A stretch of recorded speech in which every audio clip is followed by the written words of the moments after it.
जुलाई 2013 में 10,000 लोगों की मौत हो गई, परंतु मंदिर की दीवार की एक ईंट तक नहीं हिली। बर्फ के पानी की बूंदें टपकती रहती हैं। इन्हीं बूंदों से लगभग 10 फुट लंबा शिवलिंग बनता है। मंदिर के ऊपर लगा ध्वज हवा से विपरीत दिशा में लहराता है। तो नया रहा न कभी पुराना होगा, न ही इसकी शुरुआत है न ही इसका अंत, अर्थात ईश्वर को ही सनातन कहा गया है। भारत और श्रीलंका के बीच लोग पैदल और बैलगाड़ी से इस पुल का इस्तेमाल करते थे और यहाँ शिवलिंग अपना रंग बदलता है। 450 बम तो मंदिर परिसर में गिरे थे, लेकिन इनमें से एक भी बम नहीं फटा। 120 सैनिकों की छोटी सी टुकड़ी ने पाकिस्तान के 3000 सैनिकों की पूरी टैंक रेजिमेंट को धूल चटा दी थी। नमस्कार दोस्तों, हिंदू धर्म, जिसे सनातन धर्म या वैदिक धर्म भी कहा जाता है, दुनिया का सबसे प्राचीनतम धर्म है। सनातन का अर्थ है शाश्वत या सदा बना रहने वाला, यानी जिसका न आदि है न अंत। हिंदू धर्म को लगभग 12,000 वर्ष पुराना माना जाता है, परंतु कुछ पौराणिक मान्यताओं के अनुसार हिंदू धर्म 90,000 साल पुराना है।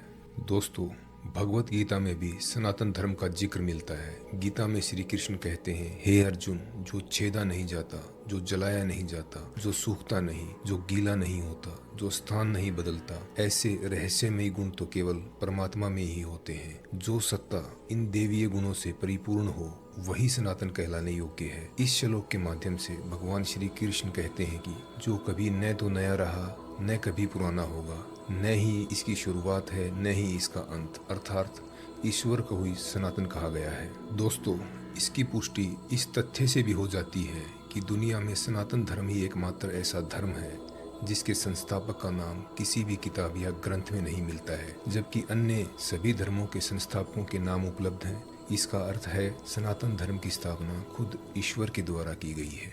दोस्तों, सनातन धर्म का हिंदू धर्म नाम कैसे पड़ा,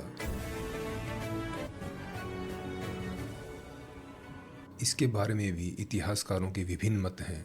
इनमें सबसे सही मत यह है कि हिंदू नाम विदेशियों के द्वारा दिया गया है। जब मध्यकाल में तुर्क व ईरानी भारत आए तो इन्होंने सिंधु घाटी में प्रवेश किया।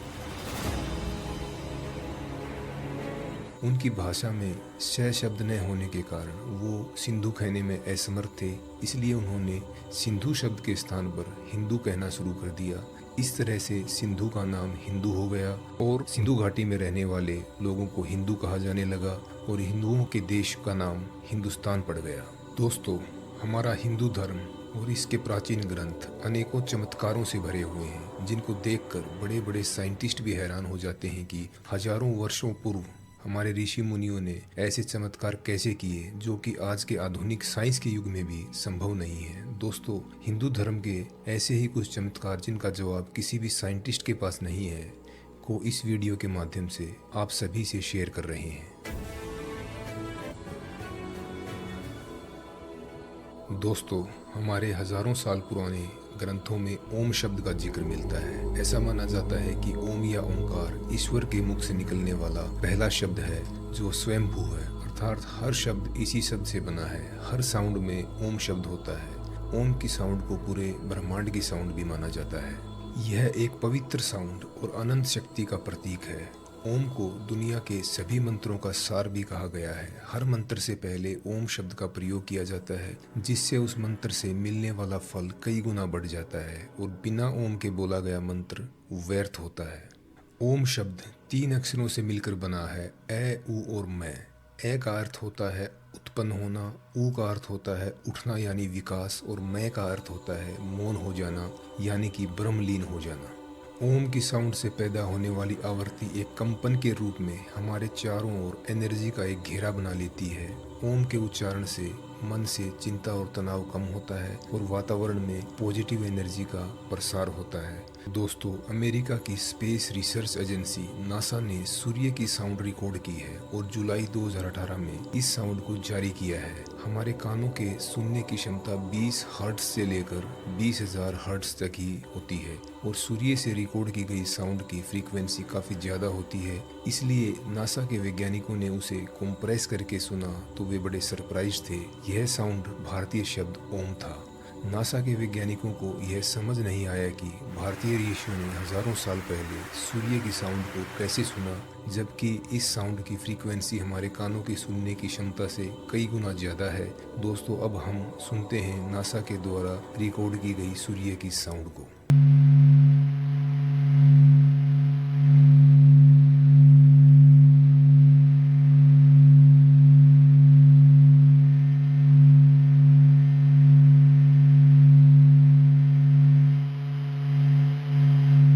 दोस्तों, आज रिसर्च और स्टडीज से यह प्रूव हो गया है कि ओम नाम का जाप करने से मनुष्य को तनाव से मुक्ति मिलती है, उदासी दूर होती है, कंसंट्रेशन बढ़ती है, मन को शांति मिलती है और व्यक्ति आनंद का अनुभव करता है। ओम एक ऐसा शब्द है जिसको एक गूंगा व्यक्ति भी बोल सकता है। दोस्तों, कुछ समय पहले तक साइंटिस्ट यही मानते थे कि अंतरिक्ष पूरी तरह से खाली है और अंतरिक्ष के खाली होने के कारण वहाँ कोई साउंड सुनाई नहीं देती, क्योंकि खाली अंतरिक्ष में साउंड वेव्स आगे नहीं बढ़ पाती हैं। लेकिन अब 2022 में नासा ने प्रशियस गैलेक्सी के सेंटर में एक विशाल ब्लैक होल, जो कि धरती से 250 मिलियन लाइट ईयर्स दूर है, वहाँ एक साउंड को खोजा है। नासा ने अब इस ब्लैक होल साउंड को जारी किया है। ब्रह्मांड की इस साउंड में भी ओम शब्द सुनाई देता है। दोस्तों, अब हम सुनते हैं नासा के द्वारा रिकॉर्ड की गई ब्रह्मांड की इस साउंड को।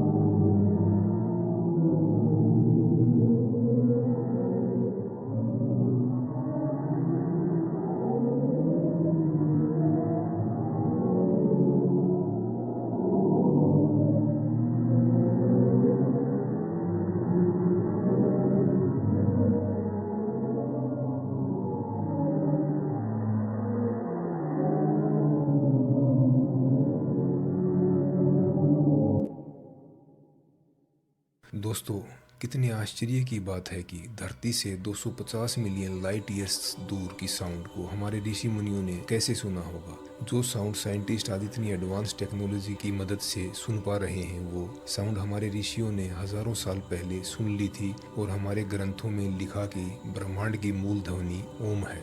दोस्तों, अमरनाथ यात्रा के बारे में सभी जानते हैं, लेकिन अमरनाथ गुफा के कई ऐसे रहस्य व चमत्कार हैं जिन्हें अब तक कोई भी नहीं समझ पाया है। यहाँ शिवलिंग का निर्माण नहीं किया जाता है, बल्कि स्वयं बर्फ से शिवलिंग बनता है। अमरनाथ गुफा की परिधि लगभग 150 फुट है और इसमें ऊपर से बर्फ के पानी की बूंदें टपकती रहती हैं और इन्हीं बूंदों से लगभग 10 फुट लंबा शिवलिंग बनता है। दोस्तों, अमरनाथ गुफा का शिवलिंग दुनिया का एकमात्र ऐसा शिवलिंग है जो चंद्रमा की रोशनी के साथ बढ़ता है और घटता है। सावन माह के शुक्ल पक्ष की पूर्णिमा को यह पूरे आकार में रहता है और अमावस्या तक इसका आकार घटने लगता है और चांद जब लुप्त हो जाता है तो शिवलिंग भी लुप्त हो जाता है। यह घटना हर साल होती है, लेकिन आज तक कोई भी वैज्ञानिक इसका सही जवाब नहीं ढूंढ पाया है। दोस्तों, उड़ीसा राज्य के पुरी शहर में स्थित है भगवान जगन्नाथ का एक पवित्र मंदिर। इस मंदिर में कई चमत्कार आज भी देखने को मिलते हैं। इस मंदिर के गुंबद की परछाई नहीं बनती है और मंदिर के ऊपर लगा ध्वज हवा से विपरीत दिशा में लहराता है और मंदिर के गुंबद के आसपास कोई पक्षी भी नहीं उड़ता है। इस तरह की घटना पूरे विश्व में और कहीं भी देखने को नहीं मिलती है, पर आज तक कोई इस मंदिर में होने वाले चमत्कारों का जवाब नहीं ढूंढ पाया है। दोस्तों, केदारनाथ मंदिर, जो कि हमारे देश के उत्तराखंड राज्य में स्थित है, के बारे में सभी जानते हैं। यहाँ पर कई बार प्राकृतिक आपदा के समय केदारनाथ मंदिर के चारों तरफ सब कुछ नष्ट हो जाता है, परंतु मंदिर का बाल भी बांका नहीं होता। जुलाई 2013 में केदारनाथ में जल प्रलय हुई, उसमें लगभग 10,000 लोगों की मौत हो गई। हजारों मकान, दुकानें, होटल, रेस्टोरेंट नष्ट हो गए, परंतु मंदिर की दीवार की एक ईंट तक नहीं हिली। और तो और मंदिर को बचाने के लिए पहाड़ी से एक विशालकाय पत्थर गिरा और मंदिर के पास आकर रुक गया और इस पत्थर ने बाढ़ के पानी और छोटे छोटे पत्थरों से इस मंदिर की रक्षा की। यह घटना किसी चमत्कार से कम नहीं थी। दोस्तों, पूरी दुनिया में तमिलनाडु के रामेश्वरम में बना राम सेतु एक ऐसा स्थान है जहाँ के पत्थर पानी में तैरते हैं। यह पुल करीब 48 किलोमीटर लंबा है, जो कि भारत को श्रीलंका से जोड़ता है। इतिहासकारों की माने तो सन 1480 में आए एक तूफान में यह पुल कई जगह से टूट गया। उससे पहले भारत और श्रीलंका के बीच लोग पैदल और बैलगाड़ी से इस पुल का इस्तेमाल करते थे। वाल्मीकि रामायण के अनुसार भगवान श्री राम जब सीता माता को लेने के लिए श्रीलंका जा रहे थे, तब बीच में समुद्र आ गया। तब श्री राम की वानर सेना ने पानी में पत्थर डाल डालकर राम सेतु का निर्माण किया था। दोस्तों, अमेरिका के एक साइंस चैनल ने तथ्यों के साथ दावा किया है कि भारत व श्रीलंका के बीच मौजूद राम सेतु प्राकृतिक नहीं बल्कि मानव निर्मित है।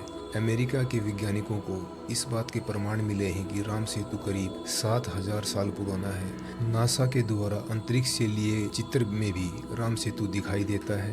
दोस्तों, आज भी यह विषय चर्चा में बना हुआ है कि राम सेतु के पत्थर पानी में क्यों तैरते हैं। इस पर कुछ वैज्ञानिकों का दावा है कि राम सेतु के निर्माण में ज्वालामुखी के फ्यूमाइट स्टोन का इस्तेमाल किया गया है, क्योंकि ये पत्थर डूबते नहीं हैं। लेकिन दोस्तों, हमारे देश में या इसके आसपास 2 स्थानों को छोड़कर दूर दूर तक कहीं भी ज्वालामुखी नहीं है और ना ही कभी इतिहास में यहाँ ज्वालामुखी होने के संकेत मिलते हैं। भारत में 2 ज्वालामुखी हैं, पहला बेरेन ज्वालामुखी और दूसरा नारकोडम ज्वालामुखी, और ये दोनों अंडमान निकोबार आइलैंड के बीच में स्थित है, जो कि राम सेतु से लगभग 1800 किलोमीटर दूर समुद्र के बीच में स्थित है। आज भी वहां से पत्थर लाकर राम सेतु का निर्माण करवाना इंसानों के बस की बात नहीं है। तो 7000 वर्ष पूर्व कैसे कोई इंसान 1800 किलोमीटर दूर समुद्र के बीच से पत्थर लाकर 48 किलोमीटर बड़े सेतु का निर्माण कर सकता था। दोस्तों, इस बात के प्रमाण कहीं भी नहीं मिलते हैं कि बेरेन और नारकोडम ज्वालामुखी के पत्थर पानी में तैरते हैं।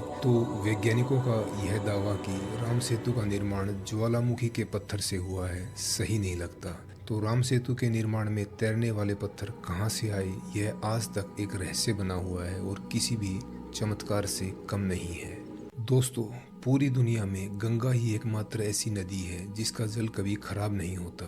यह हमेशा शुद्ध बना रहता है, तभी तो अन्य नदियों की अपेक्षा गंगा को एक पवित्र नदी समझा जाता है। वैज्ञानिकों के अनुसार गंगा नदी के जल में बैक्टीरियोफेज नामक एक जीवाणु है, जो गंगा जल में मौजूद हानिकारक सूक्ष्म जीवों को नष्ट कर देता है और गंगा नदी के पानी को शुद्ध व पवित्र बनाए रखता है। वैज्ञानिकों के लिए आज भी यह सवाल बना हुआ है कि ये जीवाणु गंगा नदी में कहां से आए।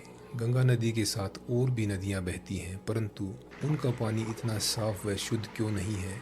उन नदियों में यह बैक्टीरियोफेज नामक जीवाणु क्यों नहीं पाया जाता। दोस्तों, राजस्थान के जैसलमेर से करीब 130 किलोमीटर दूर भारत पाकिस्तान बॉर्डर के निकट तनोट माता का मंदिर है, जो लगभग 1200 साल पुराना है। 1965 की भारत पाकिस्तान लड़ाई के बाद यह मंदिर देश विदेश में अपने चमत्कारों के लिए फेमस हो गया। 1965 की लड़ाई में पाकिस्तानी सेना ने इस क्षेत्र में करीब 3000 बम गिराए थे, जिनमें से 450 बम तो मंदिर परिसर में गिरे थे, लेकिन इनमें से एक भी बम नहीं फटा और मंदिर परिसर को किसी प्रकार का नुकसान नहीं हुआ। सारे बैरिक्स उड़ गए, लेकिन मां के मंदिर को छू नहीं सके। दोस्तों, ये बम आज भी मंदिर परिसर में बने म्यूजियम में रखे हुए हैं। इसके बाद इसी स्थान पर 4 दिसंबर 1971 की रात को पंजाब रेजिमेंट और बीएसएफ की 120 सैनिकों की छोटी सी टुकड़ी ने तनोट माता की कृपा से लोंगेवाला में पाकिस्तान के 3000 सैनिकों की पूरी टैंक रेजिमेंट को धूल चटा दी थी और पाकिस्तानी टैंकों का कब्रिस्तान बना दिया था। लोंगेवाला की विजय के बाद मंदिर परिसर में एक विजय स्तंभ का निर्माण किया गया, जहां अब हर साल 16 दिसंबर को सैनिकों की याद में उत्सव मनाया जाता है। दोस्तों, तनोट माता का मंदिर अपने चमत्कारों के लिए आज भी एक रहस्य बना हुआ है। अपने मंदिरों में शिवलिंग तो बहुत देखे होंगे, लेकिन राजस्थान के जिला धौलपुर में भगवान अचलेश्वर महादेव का एक मंदिर है, जो कि हजारों साल पुराना है और यहाँ शिवलिंग अपना रंग बदलता है। सुबह इसका रंग लाल, दोपहर को केसरिया और शाम को इसका रंग गेहुआ हो जाता है। हालांकि कुछ शोधकर्ताओं का मानना है कि ऐसा शिवलिंग पर पड़ने वाले सूर्य की किरणों के कारण होता है, लेकिन इसका सही वैज्ञानिक जानकारी अभी तक कोई भी नहीं दे पाया है। इस शिवलिंग की अनोखी बात यह है कि इसके छोर का आज तक पता नहीं चला है। कहते हैं बहुत समय पहले यह जानने के लिए कि यह शिवलिंग जमीन में कितना गहरा है इसकी खुदाई की गई, परंतु काफ़ी गहराई तक खोदने के बाद भी इसके छोर का पता नहीं चला और अंत में इसे भगवान का चमत्कार मानते हुए खुदाई बंद कर दी गई। दोस्तों, इसके अलावा भी हिंदू धर्म में ऐसे बहुत से चमत्कार हैं जिन्हें समझ पाना किसी भी व्यक्ति के बस की बात नहीं है। इन चमत्कारों के बारे में हम इंसानों की राय समय के साथ साथ बदलती रहती है। कोई भी इंसान इन चमत्कारों के विषय में कोई ठोस प्रमाण नहीं दे पाया है। जितना इंसान इन सवालों का हल ढूंढने का प्रयास करता है, सवाल उतना ही मुश्किल और जटिल होता जाता है और अंत में सिर्फ शून्य शेष रह जाता है। धन्यवाद। जय हिंद, जय भारत।